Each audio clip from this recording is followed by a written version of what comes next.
2025년 우리 경제를 관통한 키워드는 불확실성이 아닐까 싶습니다. 초유의 계엄 사태에 이은 탄핵 정국, 거기에 관세를 들고 나온 트럼프 2기의 등장까지 어느 것 하나 쉽지 않았죠. 문제는 산 넘어 산이라고 2026년도 쉽지 않아 보입니다. 불확실성에 둘러싸인 한국 경제가 새해에도 살아남기 위해선 어떤 전략이 필요한지 고견을 들어보는 시간 마련했습니다. 함께해 주실 분들 소개해드리겠습니다. 인하대 국제통상학과 현정택 초빙 교수 나오셨고요. 또 대외경제정책연구원 김흥종 전 원장 나오셨습니다. 안녕하십니까? 안녕하세요. 네, 용감한 토크쇼 직선은 유튜브를 통해 실시간으로 시청하실 수 있겠습니다. 이재명 정부가 지난 6월에 출범을 했고 첫 해를 이제 보냈습니다. 뭐 1년은 아니지만 한 6개월 정도가 지났는데요. 평가를 좀 들어보도록 하겠습니다. 정부 들어선 첫 해 어떤 점수를 주시겠습니까? 현 교수님께 먼저 좀 들을까요? 후한 점수를 주기는 좀 어려울 것 같고요. 네. 실제로 경제 해가지고 정부가 한 일이 이제 돈 푸는 게 상당히 각인이 되고 있습니다. 그러니까 취임하자마자 30조 추경을 풀어서 그중에 뭐 또 국민들한테 나눠주기도 하고요. 그다음에 내년 예산을 8.1% 증가를 했습니다. 네. 내년까지 끝나는 게 아니고 또 정부에서 내후년도 확장 정책을 하겠다. 그러니까 상당히 좀 돈이 많이 재정이 풀리고 한국은행도 통화량이 한 8.7% 이렇게 많이 돈이 풀어가니까 그거에 대해서 이제 부작용으로 있는 문제들 같은 거, 부동산 같은 것도 이제 토지거래 허가제를 확대를 하거나 뭐 정부 부처에 물가 담당관제를 뭐 700명을 동원해서 물가를 잡는 이런 부분들이 저는 많이 각인이 돼가지고요. 좀 후한 점수 주기는 좀 어려울 것 같습니다. 일단은 박한 점수를 주셨습니다. 이 김우종 원장님은 조금 바라보는 측면이 좀 다르시지 않을까 생각을 합니다. 글쎄요. 왜 그렇게 생각하시는지 모르겠는데. 죄송합니다. 대경제정책연구원 출신이셔서. 네? 아니요. 근데 이제 저는 한 90점쯤 주겠습니다. 저는 그래도 좋은 점수를 주셨네요. 그러니까 내후외환, 그러니까 뭐냐면 현재 일단 새 정부가 들어왔을 때 어떤 물려받은 것이 과연 무엇인가 이걸 생각해봐야 되는데 24년 10월경에 IMF가 25년도 한국 경제 전망 얘기했을 때 한 2% 정도 내외로 얘기했습니다. 그러다가 12월 달에 그 사태가 있고 나서 0.8%로 쭉 떨어뜨렸어요. 그다음 올해 2월 달에. 그러니까 결국 이게 반토막 이하로 떨어지게 만든 사건이 났습니다. 비상계엄 사건이라는 게 그게. 그래서 엄청난 내후가 있었고요. 외환을 생각해 볼 때 당연히 뭐 트럼프 정부였던 새로가 출범하면서 전 세계를 다 뒤흔들지 않았습니까? 네. 이런 상황에서 출범을 했습니다. 지난 6월 달에 인수위 3개월 시절도 없이. 그래서 그 지난 6개월 동안은 당면한 현안을 맞아서 해결을 해나가는 그런 상황이었다. 이렇게 봤기 때문에 어려운 가운데서 굉장히 선방했다. 저는 그렇게 보고 있습니다. 알겠습니다. 이제 하나씩 짚어볼 텐데 가장 최근에 있었던 뜨거운 감자부터 이야기를 꺼내보죠. 환율이었습니다. 사실 환율이 이렇게까지 잡히지 않을 줄은 몰랐습니다. 왜냐하면 관세 정책도 타결이 어쨌든 합의가 돼서 타결이 됐고 환율이 올라갈 만한 요인들이 그래도 많이 좀 수그러들었다고 생각했는데 전혀 아니더라고요. 일단 최근 환율 상황 어떻게 보셨는지 의견 듣겠습니다. 우리나라에 대해서 많이 집중을 하는데 예를 들면 이제 일본도 작년 이전서부터 1달러당 156엔이 넘어간 상황이고, 그러니까 한국하고 일본이 상당히 독특하게 달러가 전반적으로 약세인데도 거기에 비해서 더 약하게 돼 있는 이런 상황인데, 구조적으로 이 잠재 경제 성장률이라든가 여러 가지 한국과 일본의 좀 불리한 국제 환경이 전개가 되고 있습니다. 예를 들면은 이제 미국이나 유럽 간에는 상호 간에 서로 그래도 좀 이 원만한 합의가 좀 이루어지기도 하고, 근데 그런 측면도 있고, 또 한국과 일본은 이제 고령화 문제 같은 것도 있고 잠재 성장률이 늘어가지 점점 않는 또 계속 문제. 떨어진다는 예, 문제. 예, 그런 문제들이 있기 때문에 그런 게 여러 가지 복합적으로 작용이 된 데서 또 시장이 좀 과잉 반응하는 측면도 좀 있지 않았을까 저는 그렇게 생각합니다. 결국에는 지금 교수님께서는 우리 경제가 구조적으로 안고 있는 펀더멘탈 문제가 지금 환율이 계속해서 오르고 식지 않는 근본적인 원인이다 이렇게 보시는 거군요. 그게 시장의 반응이고요. 사실은 그게. 근데 사실 지금 당국은 야. 어떤 지금의 달러의 수요와 공급의 수급 문제를 들여다보고 그거를 지금 잡기 위해서 굉장히 예. 정책적 역량을 집중하고 있거든요. 근데 나중에 이제 말씀을 드리겠지만은 그래서 이제 나온 얘기가 무슨 서학개미 얘기도 나오고 그러는데 네. 저는 뭐 인과관계를 완전히 뒤바꾼 그런 그 대책이 아닌 대책이다 그렇게 보고 있습니다. 그러니까 네. 인과관계가 투자자들이 봐서 달러 가치가 자기의 달러에 투자하는 게 나한테 유리하다. 그래서 투자를 하는 거지. 이 서학개미가 돈을 가지고 나갔기 때문에 달러가 가치가 올라가고 원화가 떨어진다. 이것은 저는 뭐 180도. 그러니까 네. 원천적으로 상당히 뭐 대증요법이 있을 수는 있겠지만 원천적으로 시장을 보는 그 분석 자체가 좀 180도 잘못돼 있고 아까 뭐 사회자님 잘 말씀하셨듯이 한국이 가지고 있는 여러 가지 요인들, 특히 구조적인 요인들 네. 이것이 좀 작용하고 있는 게 아닌가 하는 생각입니다. 원장님, 네. 이게 사실 이제 관세 타결되고 나서 환율 좀 떨어지나 싶었는데 안 떨어지더라고요. 그것도 좀 사실 그때 이해가 안 갔고 정부도 적지 않게 당황을 좀 했던 것 같아요. 네, 이게 당황을 한 이유는 뭐냐면 저는 이게 단기적인 요인으로 보고 있습니다. 예, 왜냐하면은 기본적으로 한국 경제의 펀더멘털이라는 것 자체가 크게 바뀐 것이 없는데 보게 되면 이제 2022년 상반기까지 우리나라 환율이 기억하실지 모르겠지만 1,200원대였습니다. 아, 기억도 안 나요? 예, 그런 시절이 있었군요. 1,280원, 90원 이랬습니다. 그러다가 22년도 하반기부터 1,300원을 넘었었습니다. 네. 그래서 22년 하반기부터 3년 동안 계속 2,300원대를 오르내렸습니다. 그러다가 작년 12월 3일 날 비상계엄 이후에 1,400원을 뚫었습니다. 그렇죠. 그래서 1,400원 올라갔다가 새 정부가 들어가면서 이제 다시 1,300원대로 내려왔죠. 이제 이런 상황에서 이제 통상협상이 타결된 상황인데 지금 현재 보면은 내년도 우리나라 경제 성장률도 한 2% 정도로 예상이 되고 있고 네. 그다음에 올해 경상수지 적자 흑자도 지금 현재까지 한 거의 890억 달러, 900억 달러 되고 뭐 1,000억 달러 될 수도 있겠죠. 그러니까 이렇게 되고 있는 상황이니까 기본적으로 상황이 달라진 것은 없습니다. 그런데도 불구하고 이렇게 이것은 다분히 이제 단기적인 요인, 심리적 요인이 저는 많이 있다고 생각을 하고 있고요.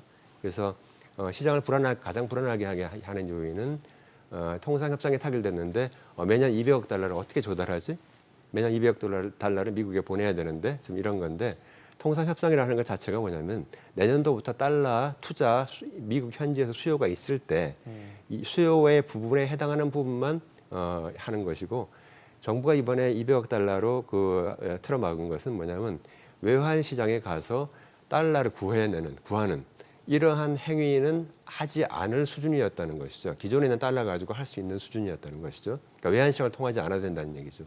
그래서 바로 이러한 수준에서 타결이 된 것이기 때문에 이거는 공공연한 불안감을 조성하는 것이다. 저는 그렇게 보고 있고요.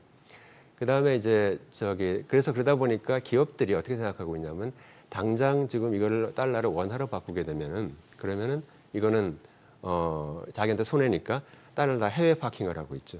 그래서 경상수지 흑자가 결국 원화 통화량 증가로 그게 이어지지 못하고 있는 현재 그런 상황이다.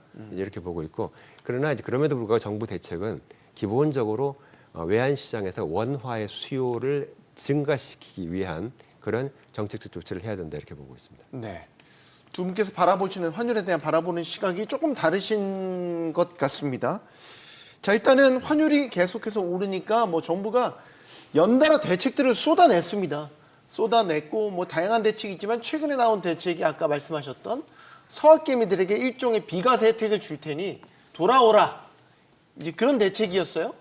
해외 주식 팔고 국내 주식에 투자를 1년 동안 하면 해외 주식 처분한 양도세를 면제해 주겠다. 이제 이게 일종의 인센티브를 줘서 다시 달러를 안으로 들여오겠다 이건데 효과가 있을 거라고 보십니까? 대책을 말씀드리기 전에 그러니까 이 달러의 움직임 또는 환율의 움직임을 분석하는 이제 김 원장님 말씀에 조금 이렇게 네. 의견을 낼 수 있는 게 예. 금년 6월 정도 그게 이제 해픈투비 새 정부 들어가는 시간하고 맞았습니다. 맞은 때에 달러가 상당히 그래도 작년에 1,470원에서 1,350원 이런 수준까지 떨어졌거든요. 네. 근데 그런 상황 그 뒤에서부터 이제 6월에서부터 12월 사이에 다시 올라가 가지고 지금 1,480원이 됐는데 바깥에 그 수치를 보면은 유로는 그 뒤에서 계속 해가지고 달러에 비해서 강세를 보였거든요. 근데 유독 한국하고 일본은 베트남만. 그때 같이 똑같이 떨어졌습니다. 6월 근처에 떨어졌다가 올라갔기 때문에 그래서 그게 이제 어떤 의미로 봐야 될 것인가 하는 그리고 거. 미국의 우리는 3,500억 달러, 예. 일본은 5,500억 달러 대미 투자를 반강제로 해야 되니까 그거에 대한 우려를 반영한 만약에 일본도 맞습니다. 한국이 딱 정확하게 얻어맞은 맞습니다. 게 딱 그렇잖아요. 예, 정확하게 맞습니다. 그러니까 유럽도 6천억 불을 얘기를 했는데 네. 좀 결이 유럽은 달라요. 결국에는 그거는 결과적으로 원래 이제 했던 투자들을 다 업고 문자적으로 그냥 기업들이 해야지만 된다 하는 그 유럽 얘기가 그냥 먹혀 들어갔고 이제 한국과 일본은 한국과 우방이라는 일본은 이제는 이유로 한국과 일본은 이제 거기에 진짜로 추가해서 돈을 넣는 건데 그거 뭐 저는 그 협상의 문제가 아니라 그러니까 아까 구조적으로 한국과 일본의 지금 환율 움직임은 또 한국과 일본 자체의 문제가 있다고 보고요. 아까 대책을 질문 주셨으니까 저는 서학개미에 대한 어떤 대책이라는 게 이제 오래가는 뭐 근본적인 대책은 아니고 우선 하도 급하니까 해보겠다는데 제가 보기에는 정부의 대책, 정부에서도 그렇게 생각할 것 같습니다. 연말 수치가 무지하게 중요합니다. 사실은 그렇죠. 환율이라는 우리는 게 12월 회계 결산을 그러니까 많이 하니까 내일이죠 바로 이제. 네. 그러니까 연말의 환율 수치를 최대한도로 억제를 하겠다 하는 게 아까 이제 계엄해가지고 환율 말씀을 하셨는데 작년 연말에 그러니까 계엄이 터졌을 때가 1,472원이었거든요. 네. 그러니까 만약에 그거보다도 더 올라가면 그게 더 올라갔단 말이에요. 1,480원 되니까 모든 논리가 사실 정치적으로 상당히 좀 어렵게 돼 있고요. 근데 그걸 떠나서 이 금융기관이나 기업들이 재무제표가 연말 기준으로 이제 다 부채를 산정을 하기 때문에 그렇죠. 만약 그런 상황에서 환율이 많이 올라가면은 실제로 많은 어려움이 있습니다. 그래서 저는 정부에서 연말에 이런 대책을 발표한 것 자체가 사실 그걸 타겟으로 한 거 아닌가. 그래서 그런 점에서 보면 어느 정도 안정이 됐는데 이걸 가지고 환율의 흐름 자체를 갖다가 내년이면 내년 뭐 1, 2년, 2, 3년을 이렇게 고치기는 어렵지 않을까 그렇게 생각을 하고 있습니다. 일단 일시적인 불을 끄는 데는 효과가 있을지 모르겠지만 언제든 그 불, 방향성 자체를 바꾸는 거는 그거 어렵고요. 시장에서 움직이는 거니까요. 이건 원장님께도 의견을 좀 듣겠습니다. 그 결국 이제 환율이라는 건 외환 시장에서의 수요 공급에 따라서 되는 것이죠. 네. 그러니까 외환 시장을 이렇게 봐야 되는 것이고요. 그래서 일단 외환 시장에서 가장 불안하게 생각하는 것은 그 통상 협상의 결과죠.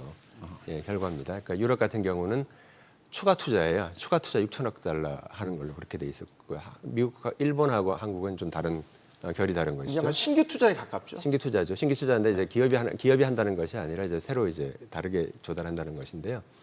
그래서 이제 이러한 부분에 대한 불안감 때문에 왜냐하면 지금까지 한 번도 안 해본 것이기 때문에 이런 것은요.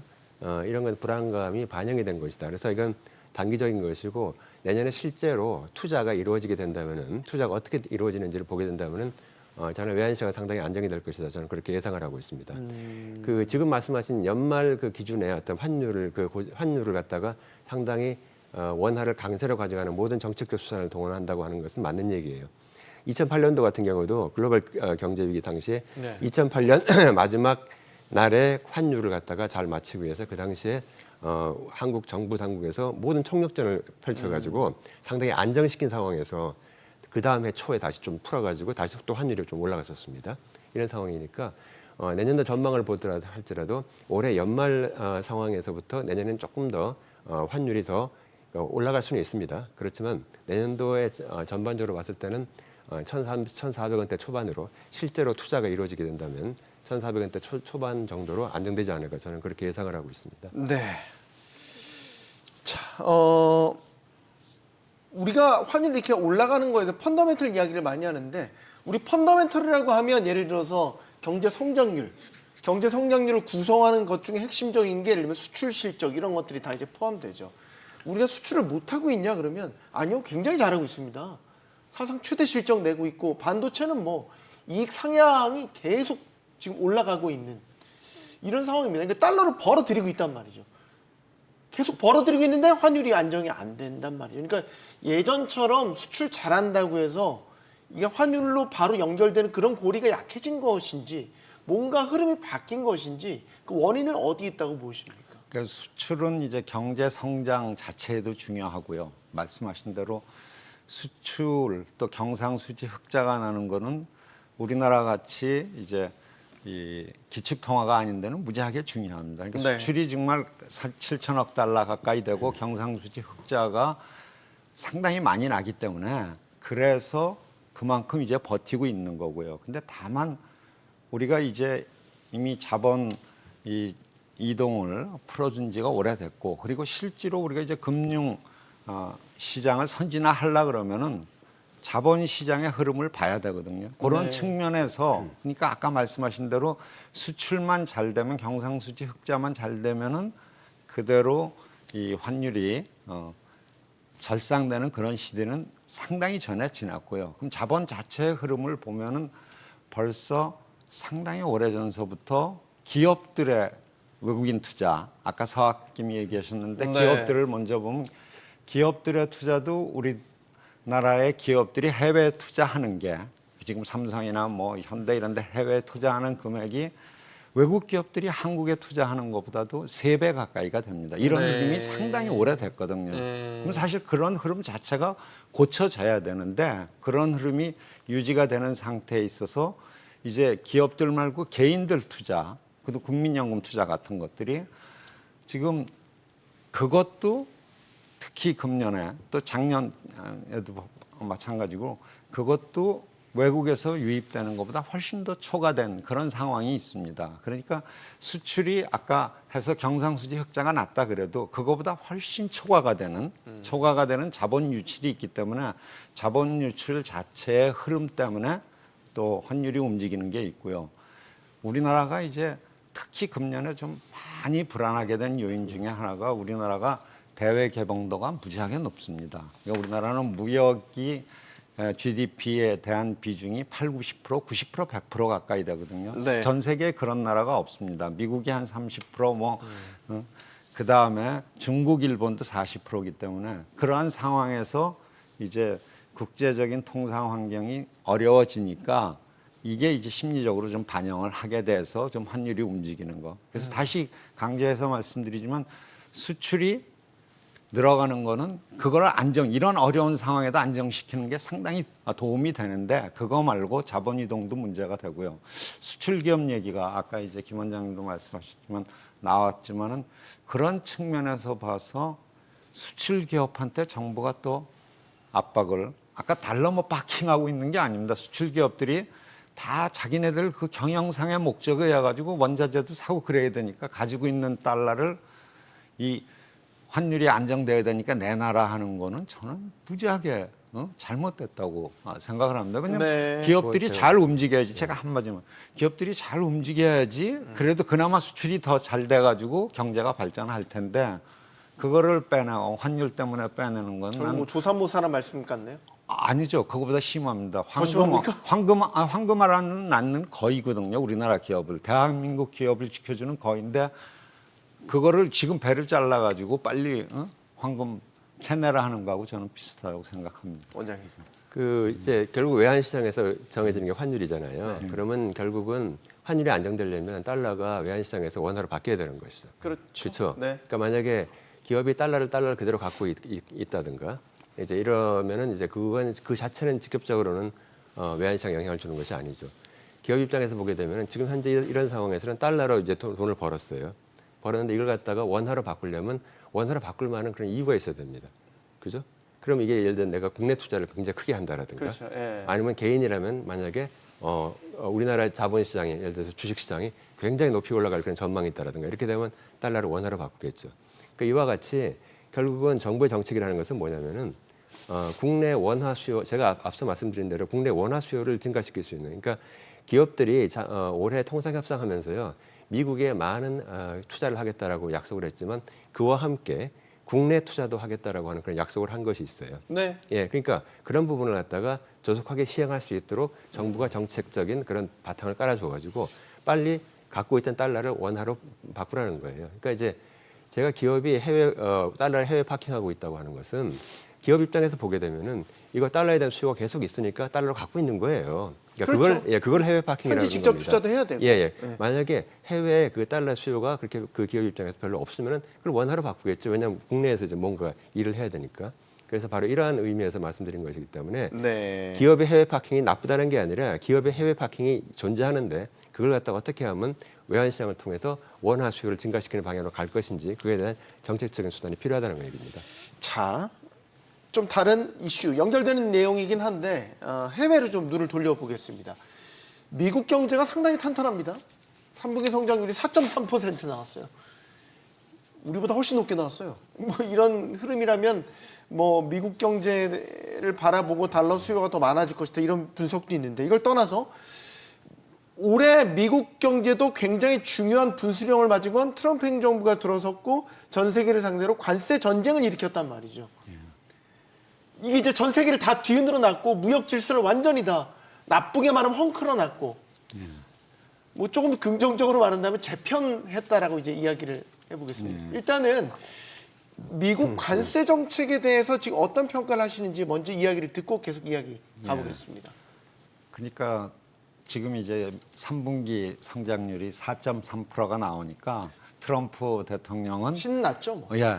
신나는 것까지는 괜찮은데 관세 효과다 이렇게 얘기를 하는데 그걸 그렇게 연결시켜서 관세 효과다 얘기하는데 한국도요 3분기에 1.3% 성장을 했거든요. 그러니까 미국 계산 방식하고 한국 계산 방식이 한국은 분기로 합니다. 그렇죠. 미국은 연율이죠. 연율이죠. 네. 그러니까 그걸 곱하기 4는 하는 게 아닌데 그러니까 둘 다 상당히 잘 됐고요. 그리고 이 미국 내로 보면은 미국이 작년에 2.8% 성장했습니다. 네. 그때는 트럼프가 들어서기 전에 이기가 들어서기 전이고 바이든이 있을 때고요. 네.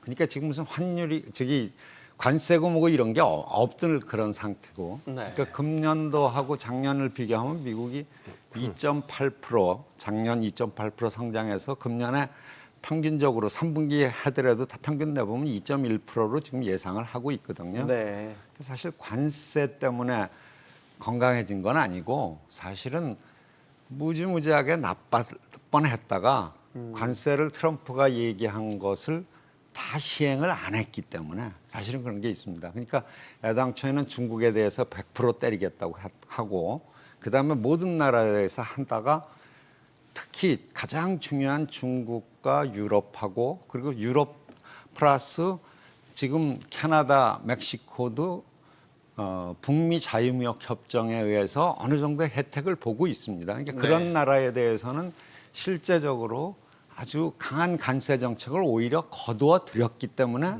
그만큼 성장을 한 것이다 보는 것이지 아마 저는 뭐 경제학자들은 그렇게 볼 수밖에 없고요.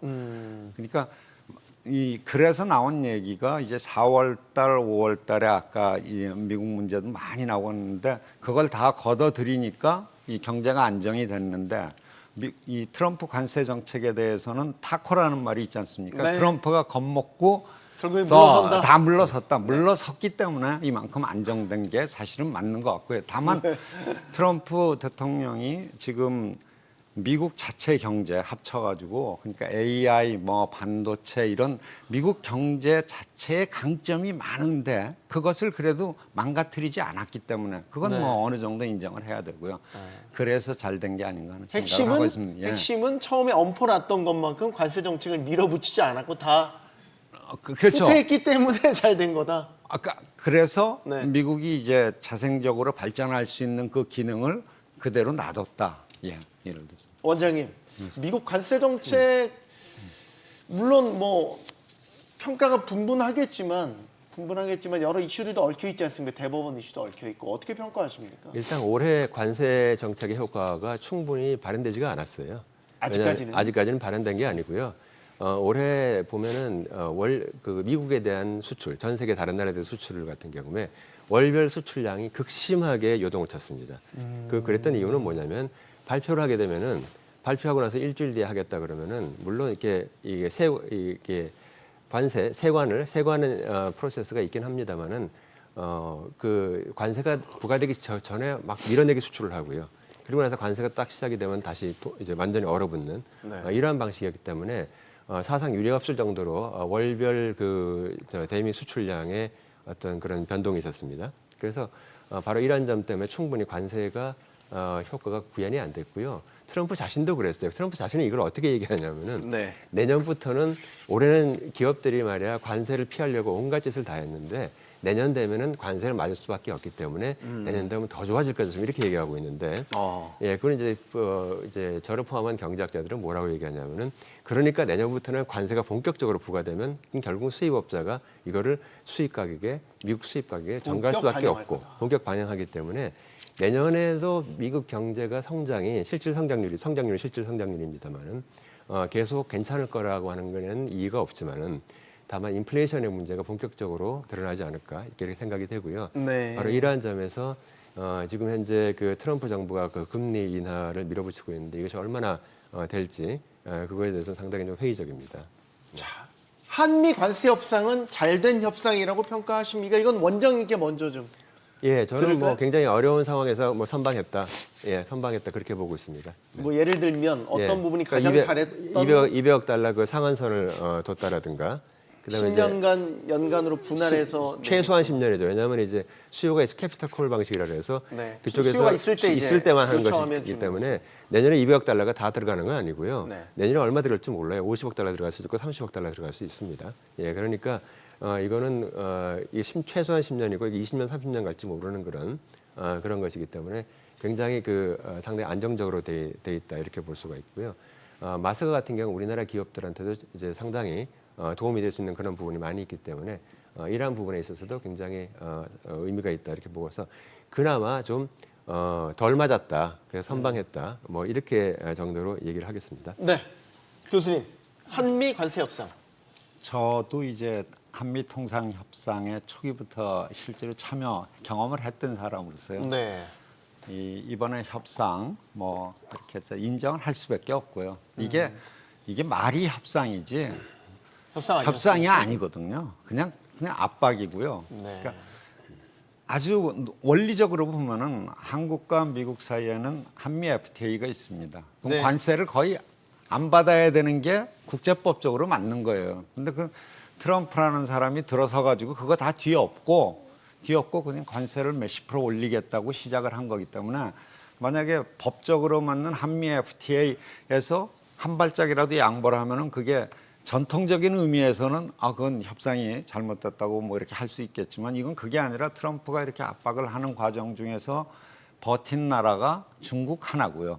중국은 그냥 정말 뭐 강하게 나와가지고 그래서 수그를 그냥 패권 경쟁을 하는 국가이기 때문에 중국은 하나고 나머지 나라는 정말 유럽 같은 데도 그렇고 다 했는데 그런 상황 하에서 예를 들어서 버텨내고 하고 우리나라가 또 미국이 제일 큰 시장이니까 제일 큰 시장한테 대해서 이걸 깨트리지 않고 어떤 형태든지 협상을 끌어낸 것은 그 협상 담당자들을 인정할 수밖에 없는데 다만 이 협상이 종전의 협상이 아니기 때문에 초기부터 이것을 이제 대응하는 자세, 특히 이제 홍보하는 자세 이런 것들이 이게 초기에는 불분명했거든요. 아까 이제 투자 많이 나오지만 초기에는 유럽이 6천억 불을 투자하기로 했고 이 일본이 5,500억 불을 투자하기로 했고 한국은 3,500억 불 투자하기로 했는데 그때는 우리도 유럽하고 마찬가지로 이거는 그냥 기업들이 하는 거니까 아무 부담이 아닌 거다 하는 식으로 아마 생각을 했을 수가 있어요, 일본도. 처음에는 아니라게 생각한 현이.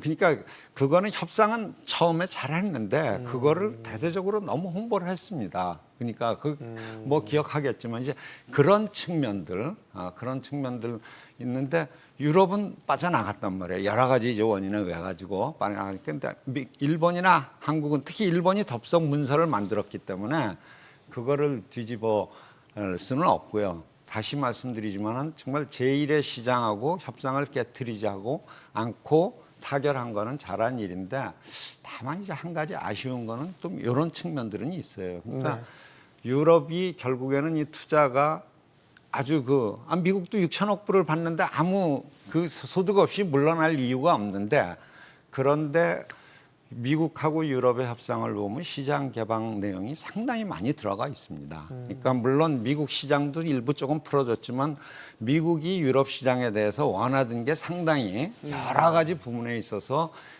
들어준 게 있고 일본도 쌀 수입, 문헌상이지만 쌀 수입을 늘리겠다든지 개방 측면이 있는데 한국은 또 국내 정치적인 또 이유 때문에 예를 들면 소고기라든지 농산물에 대한 개방, 추가 개방은 말씀 없죠. 잘했지만 농산물이 아니라 쇠고기 30개월 원령 이런 건 실질적인 효과는 정말 거의 없는 겁니다. 30개월 원령 넘어가는 쇠고기를 그쪽에서 그렇게 생산도 안 하고요. 채산상이 안 맞아서. 그러니까 근데 한국은 국내 정치적인 이유가 있기 때문에 그쪽은 아예 건드리지 말라 이렇게 하니까 점점 더 이 투자 부분에 너무너무 경직돼 가지고 이렇게 온 측면은 조금 있다 이렇게 볼 수 있겠습니다. 알겠습니다. 예. 이건 어떻게 보세요? 대법원 판결이 4월에 지금 네. 예정돼 있는데 지금의 관세 정책을 거의 행정명령으로 이제 진행을 해왔는데 이제 이 의회 권한을 이제 침범한다라고 본다면 대법원에서 이게 이제 뒤집어질 가능성도 있는 것이고 실제로 뒤집어질 거라고 보고 관세를 환급받기 위해서 거기에 배팅하는 기업들도 늘고 있다 이런 얘기도 있어서요. 저는 이거 순전히 제 개인적인 판단입니다만은 저 뒤집어질 거라고 보고 있고요. 왜냐하면 대법원이 지금 보면은 그 2파를 보게 되면요, 이게 없어요. 그 조항이 없습니다. 지금 현재 그 트럼프 대통령이 얘기하는 관세 부과의 근거가 하나도 없습니다. 그 없는 상황에서 정부는 긴급한 경제와 안보의 위기. 아니요, 그 2파 내에서 보면 없어요. 없기 때문에 그 법 자체, 그 조문 자체만 보면은 이제 이를 찬성할 수가 없는데 다만 이제 여기에 대해서 좀 동정적인 그런 의견을 갖고 있는 분들은 이제 재판관들은 넓게 보자. 넓게 보면 이게 굉장히 긴급한 상황이라고 볼 수도 있지 않느냐. 그러니까 이걸로 하자고 얘기하는데 저는 이제 사법부가 그렇게 판단하지 않을 것 같고요. 다만 이제 그렇게 되면 그거보다는 조금 더 불편하지만 어쨌든 간에 대체제로서의 어떤 그런 행정명령들이 있기 때문에 여전히 행정명령을 이용해가지고 그렇게 해서 계속 이어나가려고 그렇게 할 것이다. 그러나 상당히 동력은 떨어질 것이다. 이제 이렇게 보고 있고요. 네. 이거는 지금 말씀하신 대로 의회의 권한이다. 이건 1215년도 영국에서 마그나 카르타를 하고 나서부터 국민들한테 세금 거두려면 우리 의회의 국민의 대표한테 허락을 받아라 이런 얘기이기 때문에 이건 바꿀 수가 없습니다. 네. 그렇기 때문에 바로 이런 부분에 대해서는 트럼프 대통령도 어떻게 뒤바꾸기 어려울 것이다. 저는 그렇게 보고 있습니다.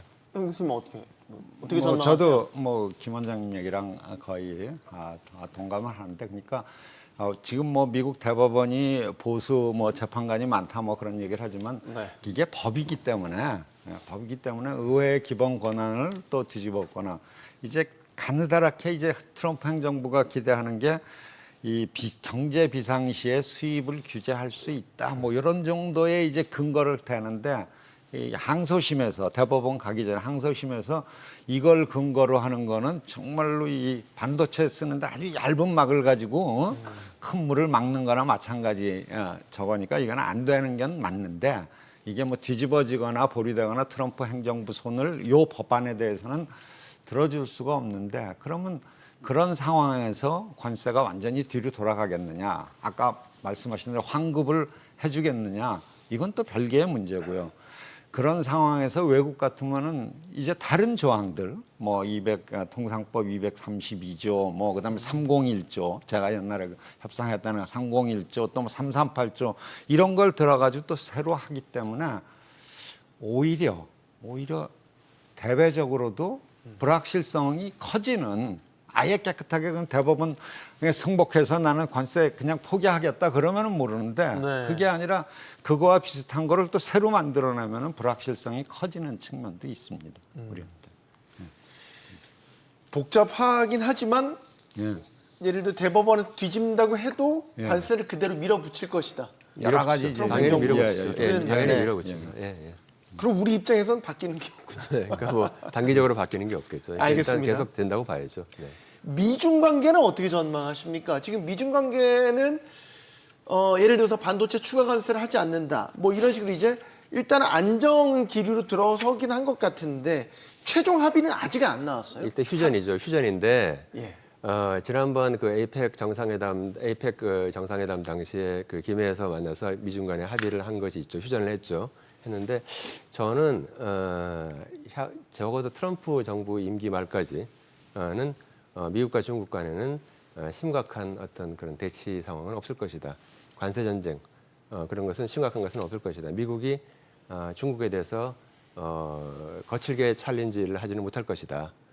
저는 그렇게 보고 있고요. 네. 그래서 미중 간에는 굉장히 큰 뭐 처음에 뭔가 으르렁거리다가도 다시 또 합의할 것이고요. 예, 그러한 국면이 계속될 것이다. 예, 그렇게 보고 있고요.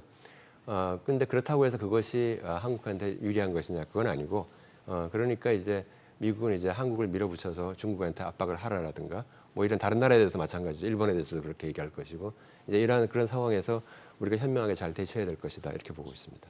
미중 관계가 악화일로를 가지는 않을 것이다. 비교적 안정적으로 안정적으로 관리될 것이다. 절대로 뭐 미국이 할 수 없을 것입니다. 단기적으로 할 수 있는 방법이 없어요. 청 교수님. 시간상으로 보면은 지난번에 굉장히 경제에 와서 합의했다는 게 상당히 좀 의미가 있고요. 한국으로 보면은. 네. 그때 이제 합의해가지고 1년, 최소한도 1년 내년 11월까지는 사실 본질적으로 뭐 이렇게 깨지 말자 하는 게 돼 있고 그다음에 이제 트럼프가 4월달에 가기로 돼 있거든요. 가기로 돼 있죠. 가기로 돼 있기 네, 때문에 방중이 예정돼 그런저런 있죠. 사정을 보면은 2026년 거의 전반에는 정말 뭐 대만 문제나 이렇게 정치적으로 군사적으로 이상한 게 터지지 않는 한 그대로 가는 게 좀 맞고요. 그런 게 예를 들어서 지금 미중 간에 정말로 이 무역 대결이 일어나가지고 맨 처음에 금년도 4월, 5월처럼 뭐 100%, 150% 이렇게 하면 미국과 중국에 다 같이 우리 지금 기업이 활동을 하고 경제 활동을 하고 있는 한국 기업으로서는 정말 입지가 대단히 어렵거든요. 그런 측면에서 보면은 미중 간의 큰 분쟁이 적어도 내년 전반에 걸쳐서 일어나지 않을 거다 하는 것은 우리한테는 저는 뭐 괜찮은 상황이라고 볼 수 있을 것 같아요. 네. 예. 자, 한중일 관계는 어떻게 전망하십니까? 지금 중일 관계는 갈등이 악화일로입니다. 일단 대만 문제를 일본이 건드리면서 이제 중국이 여기에 대해서 용납하지 않겠다는 태도. 그래서 이게 이제 지금 경제 분야로 경제 경색으로까지 이어지고 있고 우리도 뭐라 해야 될까? 이게 애매모호한 사이가 됐어요. 한일 관계도 정상화될 것 같더니 독도 문제라든지 아니면 신사참배 문제에 있어서 지금 일본 정부가 상당한 우경화를 드러내면서 또 뭔가 턱 막힌 것 같고 말이죠. 새 한중일 관계는 어떻게 전망하십니까? 일본이 이제 다카이치 정부가 그렇게 된 것이 뭐 우연히 그렇게 됐다고도 하지만은 결국 국내 정치적인 이슈 때문에 더욱더 강하게 나간 것 같고요. 그렇지만 일본이 조금 이제 국제 관계만 보자면 조금 좀 이렇게 너무 나간 것 같다 이런 생각이 들긴 합니다. 근데 이제 저는 이제 27년도는 모르겠지만 26년도에서 대만의 급변 사태가 있을 것 같지는 않고요. 그렇다고 한다면 결국은 중국과 일본은 좀 시간을 두고 나서 내년 한 하반기 정도는 돼서 다시 조금 관계 회복이 되는 이제 이러한 방식을 취하지 않을까. 그렇게 되면은 당장은 지금 한중일 간의 어떤 삼각 어떤 관계를 가시화시키는 것은 조금 어려울 것 같다. 조금 이제 냉각기를 둬야겠다는 그런 생각은 듭니다. 예, 그렇지만은 좀 우리가 중간에 나서서 조금 풀어나갈 수 있는 그런 환경은 좀 더 조성되지 않을까 이렇게 생각을 합니다.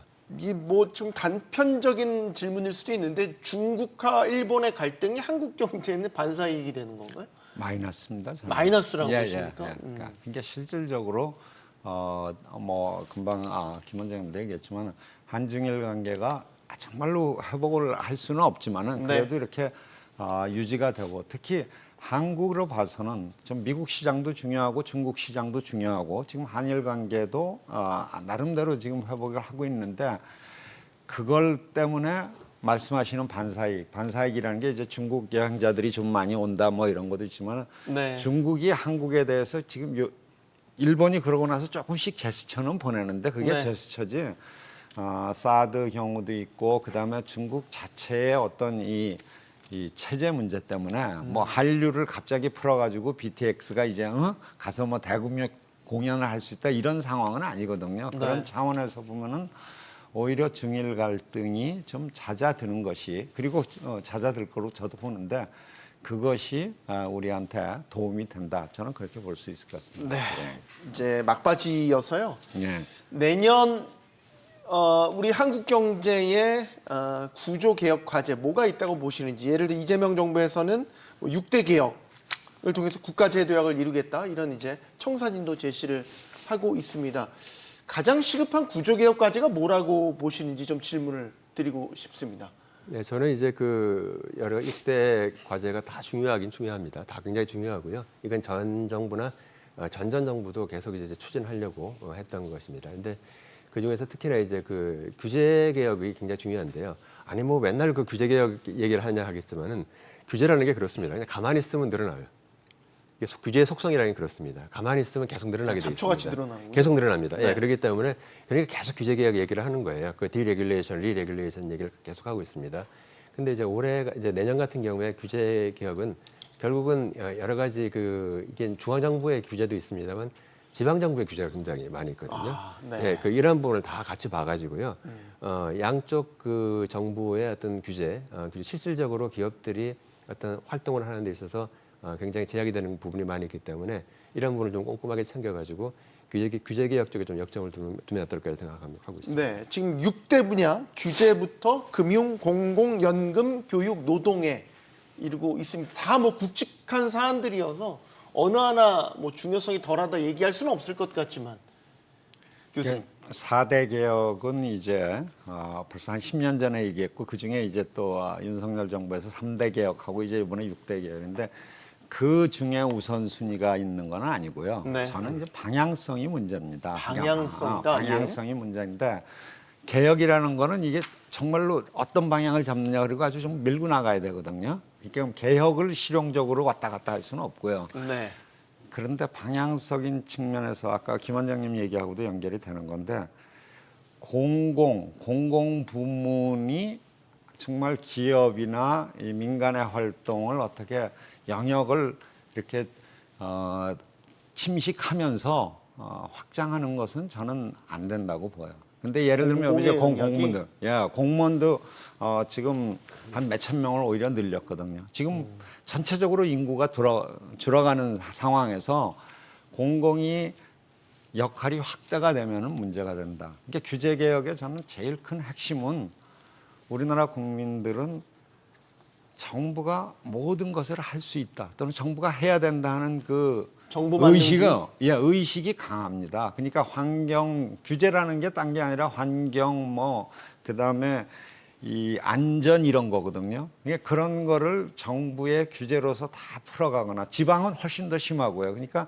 사실은 이것이 예를 들면 간단한 예를 들면은 교통사고가 한국에서 가장 많이 줄어드는 게 이게 정말 교통안전 이 법을 많이 강화해서 그때 줄은 게 아니라 보험회사에서 이 안전하고 보험료하고 이걸 잘 연결을 시켜가지고 그 데이터가 막 축적이 되면서부터 네. 획기적으로 줄었거든요. 그러니까 사실은 모든 규제는 그 목적을 보면은 다 필요한 겁니다. 근데 네. 다만 그거를 정부가 이렇게 또 지방이 나서가지고 일일이 이제 감노하라 배노하라 이렇게 할 게 아니라 그런 부분들을 덜어낼 수 있다는 걸 국민이 좀 믿어주면은 아마 정부도 과감하게 나갈 수 있지 않을까. 근데 현실적으로 싱가포르, 아일랜드, 일본 이런 데 비해서 한국이 못해왔던 이유 중에 하나가 네. 그런 부분에서 아주 또 직접적인 거 관련 없는 작은 사고가 하나 나면은 규제가 다시 2배로 늘어납니다. 그런 부분들을 좀 고쳐서 저는 이 공공부문의 역할이 확대되거나 또 공공부문에 대한 어떤 그 기대를 너무 이제 과신하는 것은 좀 줄여야 된다 이렇게 보고 있습니다. 마지막은 뭐 일종의 미션 같겠지만 내년에 한번 희망적으로 볼 수 있는 우리 경제 뉴스들 뭐가 있을까? 마지막으로 여쭐게요. 원장님부터 짧게 부탁드립니다. 일단 그 새 정부가 들어서면서 본격적으로 뭔가를 시작할 수 있는 그런 사실은 원년이다 이렇게 봐야 됩니다. 올해 지난 6개월간은 올해는 워밍업. 예, 너무나 그 당면한 통상 협상이라든가 이런 문제 때문에 굉장히 많은 그 역량을 소진할 수밖에 없었던 그런 상황이었기 때문에 내년에 가서는 전반적으로 모든 정책이 자리를 잡아가고 정부 역할이 좀 자리를 잡아갈 것이기 때문에 바로 이런 부분에 대해서 그리고 세계 경제가 내년에 가서 특별히 나빠지거나 그렇게 되는 것은 아닙니다. 상당히 안정적으로 그렇게 순항을 할 걸로 현재 뭐 아주 높은 수준은 아닙니다만은 예상이 되고 있기 때문에 그런 흐름을 타고 한국 경제가 도약할 수 있는 그런 한 해가 되지 않을까. 그래서 과거 몇 년 동안에 우리가 챙기지 못했던 잠재 성장률을 올리는 그러한 방안도 함께 고민할 필요가 있다 이렇게 생각합니다. 대외적으로 조금 이제 밝은 그런 측면을 보면은 반도체 경기가 의외로 계속 확장이 된다. 그리고 네. 그게 사전 주문으로도 어느 정도 확인하는 그런 상태고요. 또 우리가 같이 얘기했지만 미중 관계가 그렇게 악화가 되지 않을 것이다. 그런 측면이 있고요. 국내적으로는 경제 성장률이 그러니까 떨어졌다가 다시 반전이 되는데 이게 수치의 문제일 수도 있지만은 그중에 건설 투자가 계속 한 2, 3년 동안 계속 안 좋았댔습니다. 네. 그렇기 때문에 이게 플러스로 돌아설 수밖에 없고요. 워낙에 이제 나빴기 때문에. 근데 이제 건설이라는 것이 어떻게 보면 가장 이제 이 어려운 사람들하고 이 연관이 많이 되는 겁니다. 일용 네. 노동자. 그리고 이제 그런 부분이 활성화가 되면은 특히 자영업 계통, 뭐 식당이라든가 이런 데도 조금 이렇게 분위기가 달라지지 않을까. 저는 이제 그런 희망을 한번 해봅니다. 알겠습니다. 관세 전쟁, 반도체 전쟁, 환율 전쟁, 갈수록 경제를 경제로만 볼 수 없는 시대로 접어들고 있습니다. 경제는 정치, 외교, 안보 등과 긴밀히 연결되고 따라서 경제적이지 않은 선택을 강요받기도 합니다. 한국 경제는 견제와 균형 속에서 최선의 자리를 찾아가야 하는 복잡한 방정식에 놓여 있습니다. 토론 마치겠습니다. 여기는 모든 경제가 모이는 SBS 비주고요. 시청해주신 여러분 고맙습니다.